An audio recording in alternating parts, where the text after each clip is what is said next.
Hi guys, I hope you're all doing great. Welcome to another video today. Thank you so much for being here. As you can tell, today I'm back with book recommendations, and today I'm going to recommend books that are great to read when it's cold outside, when it's raining, when it's snowing. It's the winter season right now here, and I'm such a moody reader, okay? When it's cold outside, I just want a cozy book. I love contemporary and romance. These are like my top favorite genres. But something inside me doesn't feel right if I read like a romance in the winter season, like a summery romance. Anyway, today I'm just gonna recommend you books that are perfect to cozy up with a cup of coffee. I did the video similar to this one in the fall season, but now it's winter. I have other preferences. So I hope you'll enjoy this video and let's start. So one of my favorite genres to read in the winter season is actually historical fiction. I have a lot of favorites, but it's been a while since I recommended All the Light We Cannot See by Anthony Doerr. This is a book I extremely loved. I think I read this one back in 2018, so I can't remember all the details about it. What I can grasp now is that it's a historical fiction set during World War II, and we're following two main characters. We're following a German soldier and a French blind girl.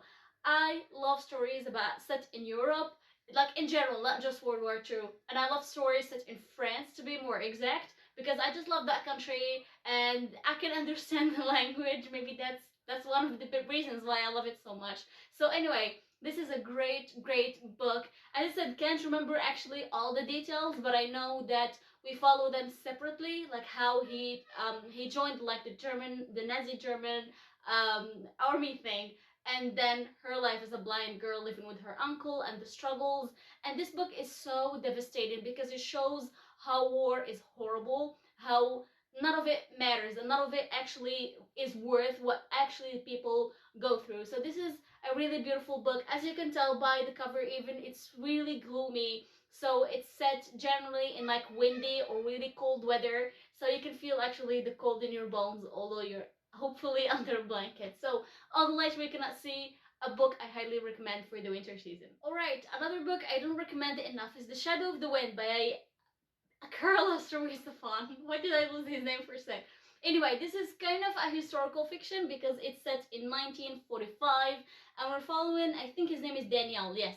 So Daniel is 10 years old and his dad one day will bring him to this really big library full of forgotten books, and he tells him to choose one book and he has to protect this book for the rest of his life. And he chooses this book called The Shadow of the Wind, and Daniel has to protect it from this person who wants like to bury the book and set it on fire. And then he gets to know the person who actually wrote the book and look up his life.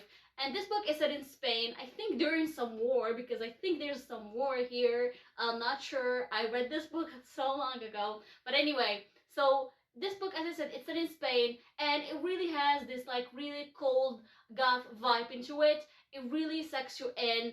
I love this book so much, not only because of the writing style and the beautiful story, but also because of the characters. This book, it feels sometimes just like a cozy hug, and yeah, it's sad, but if you're looking for something gripping, kind of gothic, I don't say gothic, but it's like really creepy, okay? It's creepy, and most of the time you don't know what's happening. The characters are amazing, and Danielle is one of my favorite characters. This is the first book, I think, in a series called The Cemetery of Forgotten Books. I only read book one because it's quite a long one, but I think it's time I should pick up the next books, especially now that it's the winter season. So yeah, The Shadow of the Wind, Carlos Ruiz Zafón, highly recommend. Okay, from historical fiction going to modern contemporary, we have We Are Okay by Dina LaCour, and I think the majority of you are like, we've seen this book in almost every video. I love it so much. As you can tell by the cover, it's snowing, and literally it's snowing during the whole book. So actually here we're following our main character, Maureen, who lost her grandfather, so she's dealing with a lot of grief.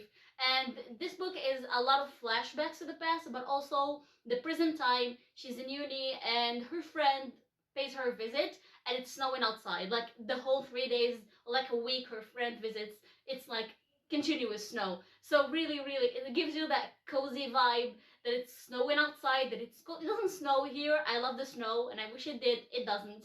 But this book made me feel like I am living and it's actually cold and snowing outside. And also this book deals with a lot, as I said, a lot of grief, a lot of family relationships. I think I've spoken about this enough, but if you didn't pick it up, please do. It's sad. I think I'm just gonna recommend sad books today because they're perfect for the winter season. But We Are Okay is one of my faves, and I think you should give it a try. So, Nina LaCour. Okay, a book you probably didn't see coming in this list, but I had to. How to Stop Time by Matt Haig. This is my favorite book of 2019. I finally came to terms with that. Finally chose a book. It was my favorite read. As you can tell, I loved it. I loved it so much. So if you didn't hear me yet speak about this book, means you don't know me that well. And let me introduce you to How to Stop Time. So actually in this book we're following this man called Tom Azar or Tom Hazard.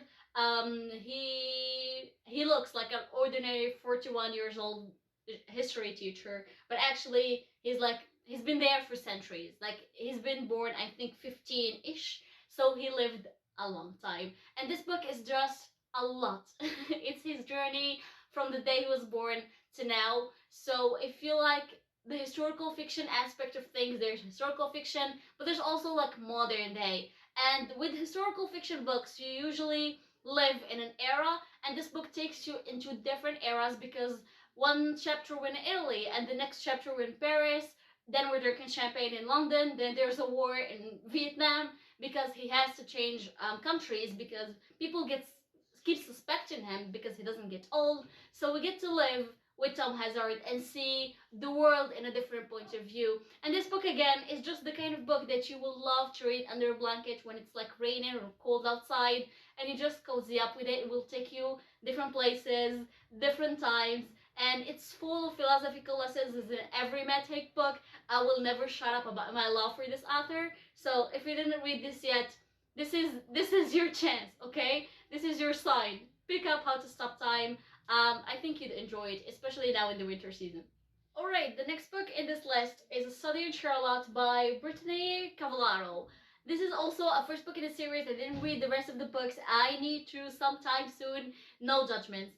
This book was really, really, really lovely because I love Sherlock Holmes. I love the BBC TV show more than anything, starring Benedict Cumberbatch. It's one of my favorite TV shows of all time, and I can speak days only about that. But this book is actually a retelling of Sherlock Holmes, since we're following his granddaughter and Watson's grandson. So Watson and Charlotte Holmes, which is a nice little touch because she's a girl. Anyway, so she's also a detective. She has the mystery vibe, the I know everything kind of personality. And here we're following her and Watson.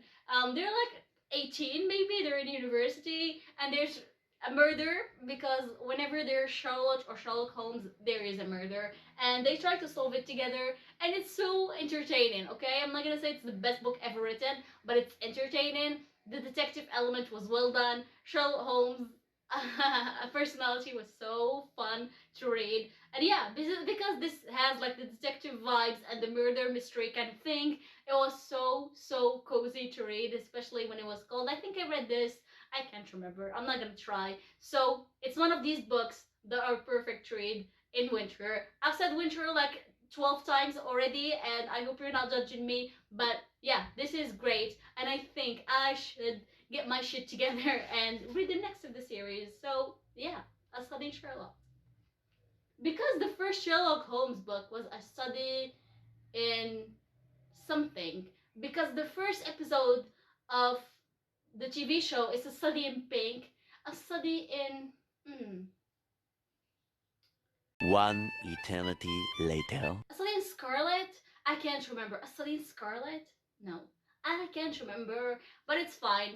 So yeah, A Study in Charlotte, Stephanie Kavalka. You get it.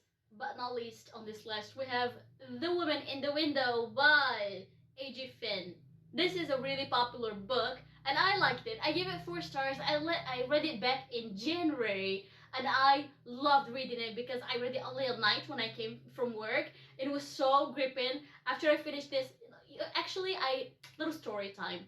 Whenever I really like a book, I find myself directly going to my mom, telling her the whole story. So if I want to think, did I like actually this book? I just have to think, did I tell my mom the whole story or not? I did tell her the story of this one, so it was a really good one. So in here we're following our main character, Anna Fox, who was a psychologist. Now she's dealing with agoraphobia after losing her child and her husband. So she's living alone in a house that she can't get out of.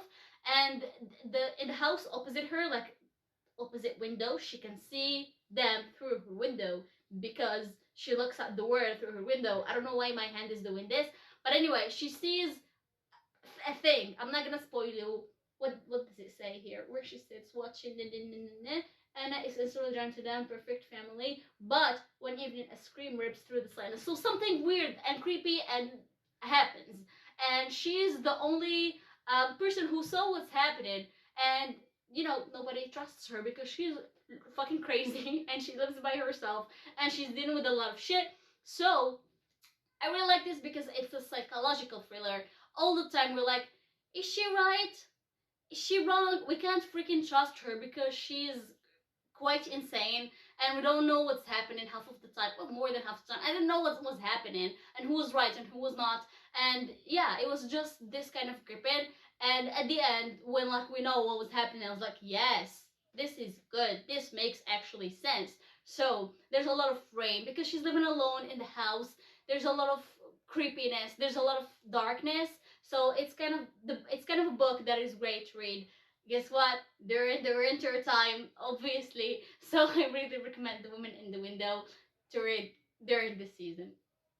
Yeah, that was it. That was a wrap of the books I'm recommending today. If you have any for me, or if you read any of these, if you have something to say, I'm here for you. Thank you for watching again. Subscribe, like, comment if you like, and I'll see you next time, hopefully. Bye.